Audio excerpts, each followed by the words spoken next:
continuamos entonces estudiando los principios del derecho penal. En esta ocasión vamos a estudiar el principio de legalidad, el cual lo encontramos en el artículo 6 del Código Penal y en el artículo 29 de la Constitución Política. Este principio tiene varias maneras de aplicar.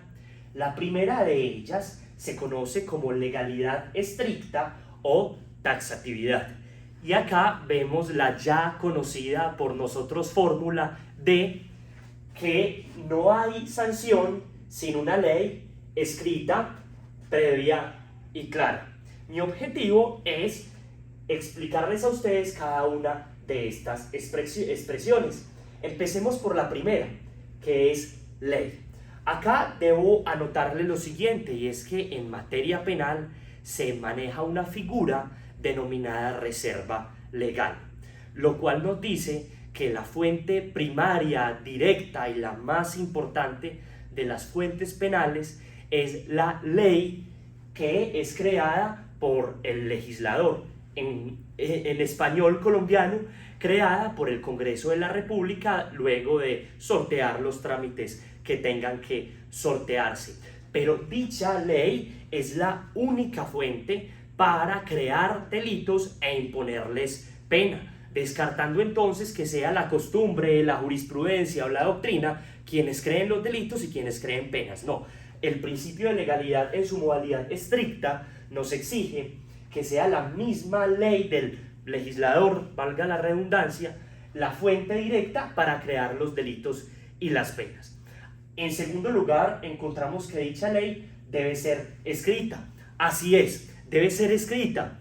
Ya la pregunta que nos viene a continuación es, bueno, debe ser escrita en la ley 599 del 2000 que nosotros compramos en la librería. No necesariamente. He encontrado algunos delitos que no están regulados expresamente en la ley 599 del 2000, pero fueron regulados en otras leyes y fueron creados por el mismo legislador. Tendrían todo el peso, aunque no estén ahí en esa ley como tal. Digamos que el requisito de la legalidad nos dice es que la ley debe ser escrita, hasta ahí. En segundo lugar, encontramos que la ley debe ser previa al momento de la comisión de los hechos. Nosotros ya sabemos que una ley rige desde su entrada en vigencia hacia el futuro, por lo tanto no rige para hechos que ocurrieron con su anterioridad. Esto se llama retroactividad y está completamente prohibida en nuestro ordenamiento jurídico, excepto si esa aplicación retroactiva se hace para efectos favorables al procesado. Lo mismo pasa con la aplicación ultraactiva de la norma, que consiste en que la norma aplica luego de su derogatoria. Esto, por regla general, está prohibido en nuestro ordenamiento jurídico, pero en materia penal se permite la ultraactividad, es decir, que la norma aplique luego de haber sido derogada, siempre y cuando sea favorable al procesado y haya un conflicto jurídico.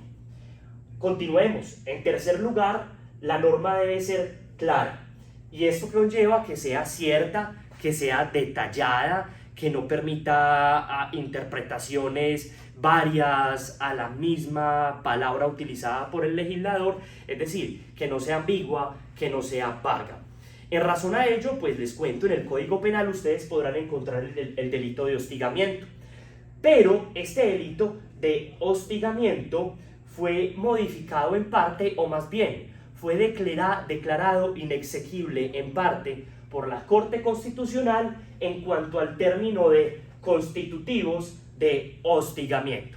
¿Qué pasa? Anteriormente el delito decía el que, palabras más, palabras menos, promueva conductas o comportamientos constitutivos de hostigamiento. ¿Qué pasa? La palabra o la expresión constitutivos de hostigamiento puede tener muchas definiciones, es un concepto vago, indeterminado, ambiguo, y por lo tanto la Corte Constitucional dice que declara inexequible esos apartes que ustedes ven tachados, esas expresiones. pues ello puede generarse para interpretaciones muy abiertas, interpretaciones indebidas, y termina generando confusiones. Al día de hoy, si ingresan a la ley 599 del 2000, si la revisan, podrían ver que efectivamente estas palabras fueron declaradas inexequibles y ya está redactado de una manera distinta. Continuemos. En segundo lugar, el principio de legalidad también se refiere a lo que se denomina como juez natural.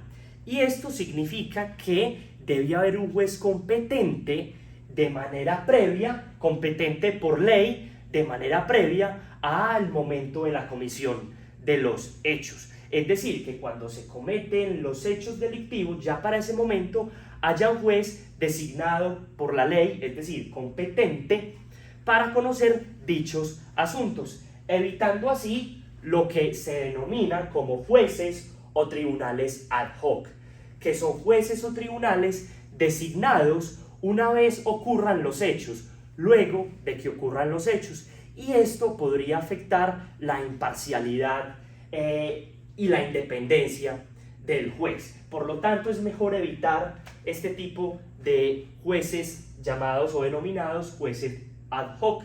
La historia nos ha mostrado varios casos de ellos. Por ejemplo, en la película de los juicios de Nuremberg, pues que vimos lo que ocurrió justamente en los juicios de Nuremberg, vimos que para dicho caso se designó un juez norteamericano ad hoc. También en la justicia transicional es común encontrar que el juez designado sea un juez designado de manera ad hoc, y esto puede afectar varias garantías procesales que es mejor pues no afectarlas. Continuemos. En tercer lugar, la legalidad también se materializa a través del debido proceso, y el debido proceso consiste en el respeto a cada paso que compone el proceso en general. Ustedes en sus materias de derecho procesal mirarán que el proceso es un cúmulo de actos, ritualidades, pasos, y el debido proceso es justamente el respeto de cada uno de esos pasos, ritualidades, etapas. Ya en materia de derecho procesal penal encontrarán cómo funciona según la ley 906 cada una de las etapas que compone el proceso penal actual. Y también, si nosotros parafraseamos el contenido de estos dos artículos, podríamos decir que estos artículos mencionan lo siguiente: nadie puede ser juzgado sino con la observancia de las formas propias de cada juicio. Ahora bien, en cuarto y último lugar encontramos que la última manifestación del principio de legalidad que estudiaremos es la prohibición de analogía desfavorable. Analogía son dos situaciones parecidas, pero que son paralelas, que son distintas la una de la otra. Y en materia de prohibición, tenemos que no se pueden utilizar elementos de una prohibición para otra prohibición. Es decir, en materia de prohibiciones y sanciones, la analogía está prohibida.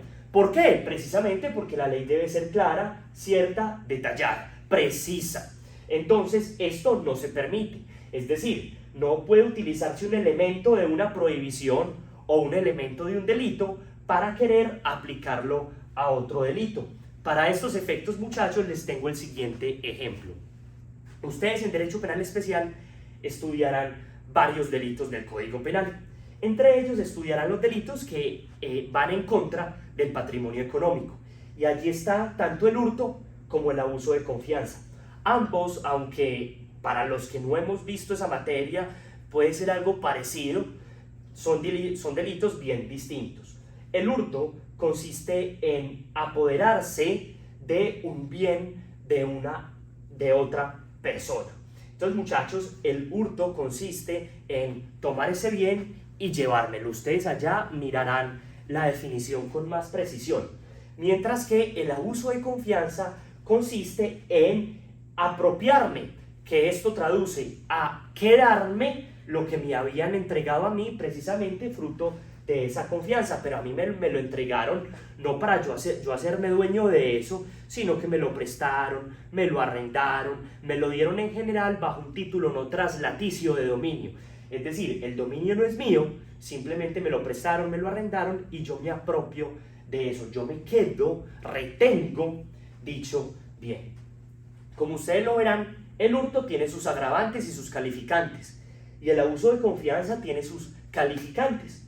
Lo que no se puede hacer es, por más parecidos que sean los delitos, utilizar los calificantes, por ejemplo, del hurto, para calificar el abuso de confianza. Les pongo un ejemplo.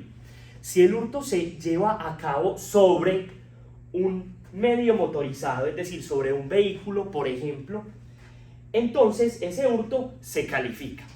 Ahora bien, si la conducta que comete el sujeto no es un hurto, sino que es un abuso de confianza y recae sobre un medio motorizado, sobre un vehículo, por ejemplo, usted le lleva su carro al mecánico de confianza,